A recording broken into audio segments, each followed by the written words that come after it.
First time back in this hovel in a while, and still the same old cardboard cutouts wasting their lives away. Some are getting fatter, certainly not fitter.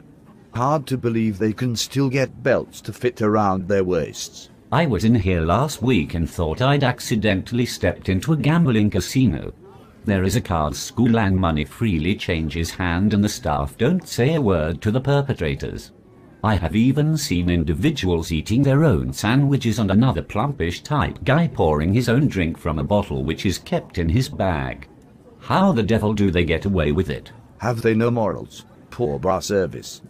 Dodgy looking punters everywhere, and a drunken guy by the name of Pipe, or Pope, going on about when he knocked out Milligan, whoever he is. You go in for a quiet pint and end up with a blow-by-blow account of Milligan's injuries. What's that all about? What an atmosphere.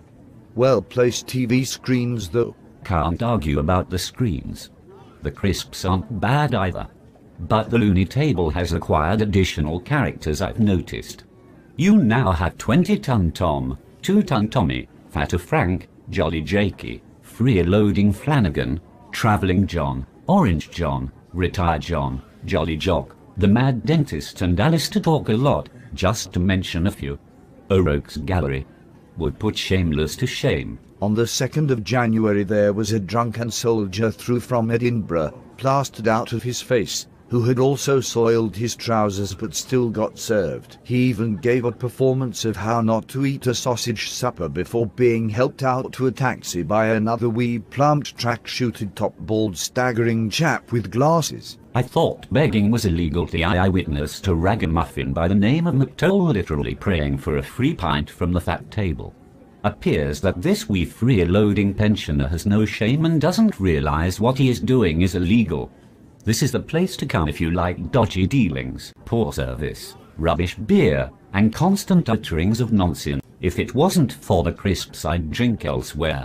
During the Rangers-Celtic game on the 2nd of January when I was in, there was this big half-baldy chap with his wife watching the game, and the language from his tongue was vile to say the least, especially in front of his wife. There were also a few times he nearly had a heart attack, and the deaf man would have heard him a mile away. Point in this was that the bar staff should have removed this buffoon before he did himself and other people any damage. And don't get me started on the alcoholic old dear permanently fixed to the bar, not to mention a set of wallies that would credit Shergar. If you want drugs, this is the place. If you want trouble, this is the place. If you want staff who don't know how to smile, this is the place. Steer well clear if you've got any sense or decency at all. Some nights there are more police in here than the police station itself. How does McKinley keep his license? Seems the place is run purely for the crestfallen and unemployed who stoat around like zombies. And if this is old Koch's idea of spending their last days on Earth, then I'm totally flummoxed. Old men lying steaming in their soiled trousers, waving their bookie lines in the air when they win. Beer is the pits too, and the staff would be better employed as undertakers. Full of jakies, junkies, pregnant unwed women amongst the rest of the deadbeats and down and outs. If it wasn't for the crisps, I'd never be back. Ever. The lady bartender is forever describing her anatomy. Shame about the face though. There's a regular supply of knuckle draggers coming and going all right.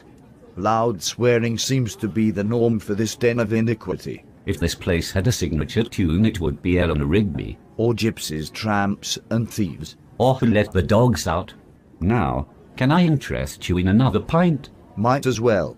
And get us a bag of crisps, would you?